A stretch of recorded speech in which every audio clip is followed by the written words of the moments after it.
le sac le moins cher de chaque maison de luxe. Hermès, évidemment, c'est le sac Evelyn 16, abordable pour du Hermès, parce qu'on est habitué à voir voilà, les Kelly, les Birkin. Pour Chanel, on va partir là sur le Wallet on Chain. Donc on commence très haut pour Chanel. Louis Vuitton, on a le sac Easy Pouch on Strap. C'est assez mignon, que si vous prenez en noir, en plus le logo, voilà, ça se voit pas trop, ça peut être un bon premier sac. Céline, on a le panier, donc le Céline classique panier, petit modèle, feuille de palmier et veau. Ça reste un panier, donc un sac, voilà...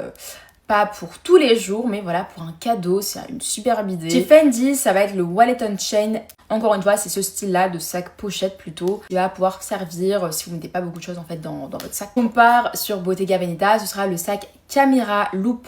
Donc là, on rentre dans un sac qui est quand même un vrai sac. Chez Prada, ce sac réédition 2000 en renilon. Celui-ci a énormément augmenté tout de même, parce que je me rappelle quand il était ressorti, au prix autour je crois des 500 €, quelque chose comme ça, et là on est à 900 €. Chez Gucci, ce sera le sac Ophidia mini format, un classique qui peut être également voilà un joli premier sac ou un sac plutôt voilà pour les soirées. Chez Saint Laurent, ce sera le mini toy shopping Saint Laurent. Vous pouvez mettre quand même pas mal de choses dedans et c'est un sac en cuir, donc normalement il devrait quand même bien tenir sur la durée. Chez Miu Miu, on en a deux, on a exactement la même valeur, ce sera le Kaba Palmetto pour la même valeur. Nous avons également le sac à main tissé qui est très mignon, franchement. Quel est votre sac préféré?